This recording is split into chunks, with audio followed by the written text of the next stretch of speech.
Hello, good morning. Welcome back to Hungry Fight. Today, our topic is present continuous tense.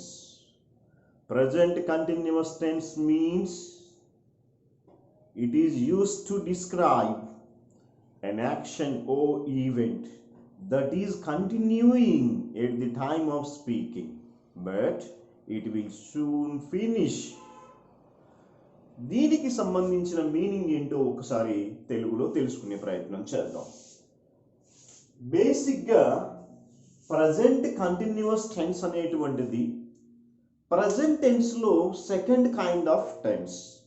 అయితే దీనిని మనం ఎక్కడ use చేయొచ్చో చూద్దాం.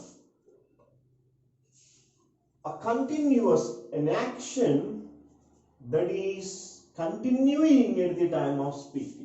మనం ఇప్పుడు మాట్లాడేటప్పుడు దాని యాక్షన్ ఇప్పుడు జరుగుతూ ఉంది.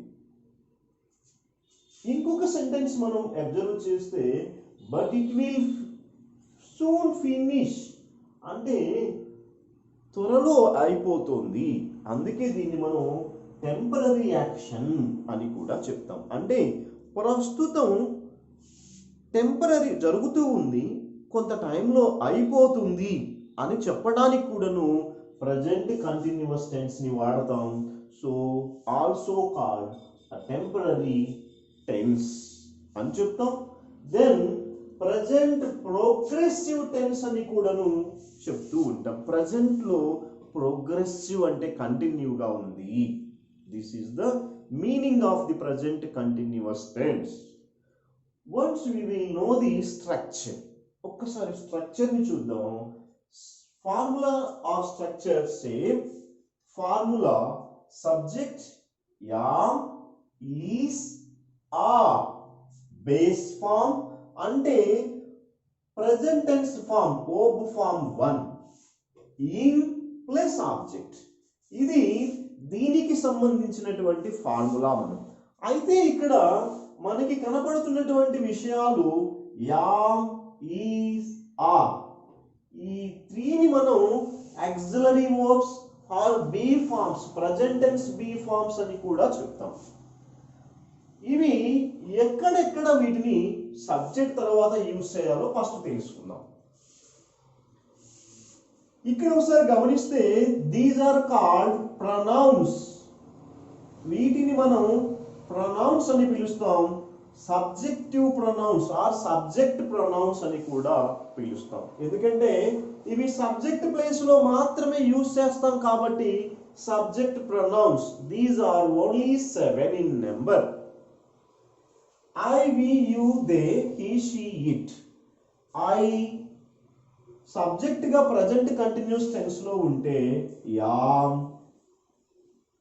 వి, you, they present continuous tense లో సబ్జెక్ట్ గా ఉంటే ఆ. హీ, షీ, ఇట్లు సబ్జెక్ట్స్ గా ప్రజెంట్ కంటిన్యూస్ టెన్స్ లో ఉంటే ఈజ్. ఇప్పుడు మీకు క్లియర్ అయినట్టుగా ఉంది. సబ్జెక్ట్ ఏ సబ్జెక్ట్ వస్తే ఏ ఆక్సిలరీ వర్బ్ యూజ్ చేయాలో ఖచ్చితంగా we have to aware of those things. Otherwise we can't use proper expressions in present continuous tense. So ఇప్పుడు మనం present continuous tense యొక్క meaning and formula we get one clear idea. అయితే ఇప్పుడు మనం present continuous tense సంబంధించినటువంటి examples ని చూద్దాం. She is reading books now. ఆమె ఇప్పుడు పుస్తకాలు చదువుతూ ఉంది. ఇప్పుడు అని గుర్తుపెట్టుకోవాలి. ఎప్పుడైనా సరే ప్రజెంట్ కంటిన్యూస్ అంటే ప్రస్తుతము అని అర్థం చేసుకోవాలి. అది కూడా టెంపరరీ యాక్షన్ అని గుర్తుంచుకోవాలి. ఎప్పుడైనా సరే మీకు టెంపరరీ యాక్షన్ కంటిన్యూగా ప్రజెంట్ లో ఉంటే ప్రజెంట్ కంటిన్యూస్ టెన్స్ ని యూజ్ చేయాలి అని గుర్తుపెట్టుకోవాలి.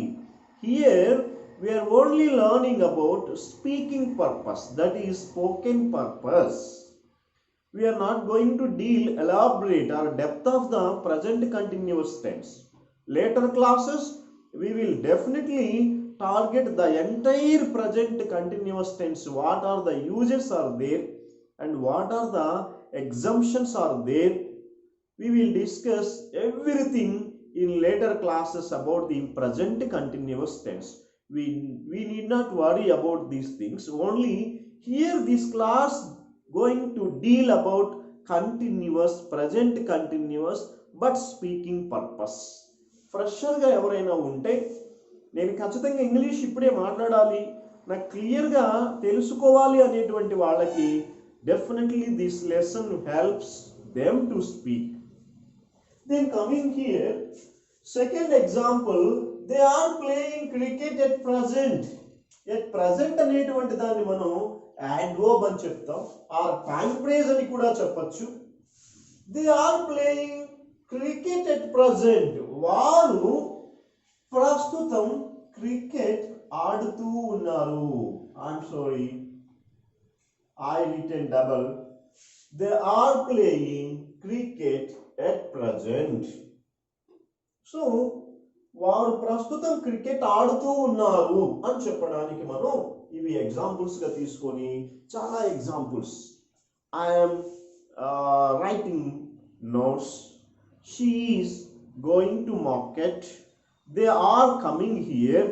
ఇలా మన ఇష్టం వచ్చినటువంటి సెంటెన్సెస్ని మనం ఈజీగా మనం ఈ స్ట్రక్చర్ని యూజ్ చేసి మనం మనకు కావాల్సినటువంటివన్నీ డిజైన్ చేసుకోవచ్చు. అలానే third point we will discuss here different kinds expressions are different kinds of expressions. ఈ ప్రెజెంట్ కంటిన్యూస్ టెన్స్ ని యూజ్ చేసి ఎలాంటి ఎక్స్ప్రెషన్స్ ని మనం చూడొచ్చు అంటే all kinds of expressions are 9. ఇంగ్లీష్లో ఏ టెన్స్ అయినా సరే మనం 9 టైప్స్ గా మనం ఆ 9 ఎక్స్ప్రెషన్స్ గా మనం చేయొచ్చు. అవి ఎలా చేయొచ్చు ఒకసారి చూద్దాం. She is writing a letter. ఆమె లెటర్ రాస్తూ ఉంది అంటే ప్రస్తుతం అని అర్థం చేసుకోవాలి. దీన్ని మనం she isn't writing a letter అంటే ఆమె ఉత్తరం రాస్తూ లేదు లేదా రాయడం లేదు. దీన్ని మనం షార్ట్ ఫామ్ అని చెప్తాం. Full form isn't, is not. అంటే థర్డ్ కైండ్ ఆఫ్ సెంటెన్స్ గా ఇక్కడ మనం ఇజంట్ ప్లేస్ లో ఈజ్ నాట్ యూజ్ చేయడం వల్ల ఇది ఒక డిఫరెంట్ కైండ్ ఆఫ్ ఎక్స్ప్రెషన్ అవుతుంది.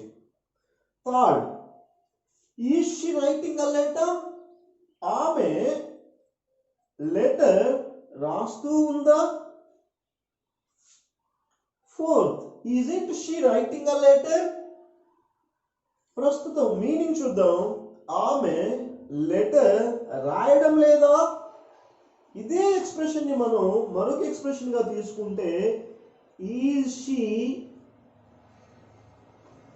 Not. Is she not is equal to isn't she. Is she not writing a letter అన్నా కూడాను అర్థం ఒకటే.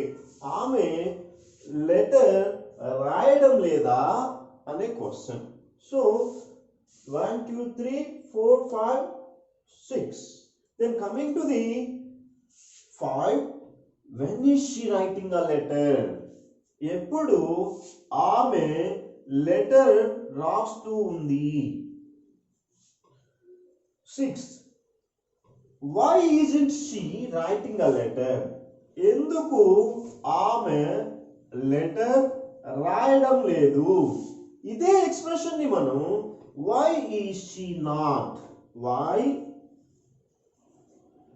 is she not is equal to why isn't she.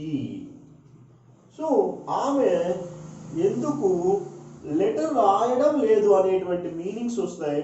So ఇలా మనం అన్నిటినీ సపరేట్ చేస్తే ఇక్కడ నుంచి థర్డ్ లో నుంచి మరొక ఎక్స్ప్రెషన్ స్ప్లిట్ చేస్తే ఇక్కడ నుంచి సెకండ్ లో ఒకటి ఎక్స్ప్రెషన్ స్ప్లిట్ చేస్తాం. అలాగే ఫోర్త్ లో చేయొచ్చు, సిక్స్త్ లో కూడా చేయొచ్చు. ఇలా చూస్తే all kinds of expressions in every tense is 9. మీరు ఇలానే ఫ్రీగా మాట్లాడాలి ఇంగ్లీష్ అంటే whenever you open your mouth. మీరు ఎప్పుడైతే మీ నోరు తెరుస్తారో either it is right or wrong, definitely you can get command on the English language. Otherwise there is no chance to speak English language. Okay, మీరు నిరంతరం మా ఛానల్ని ఇలాగే చూస్తూ ఉండి మా వీడియోస్ని మీరు చూడాలి అంటే తప్పనిసరిగా సబ్స్క్రైబ్ చేసుకొని సపోర్ట్ చేయండి. See you next class. Thank you.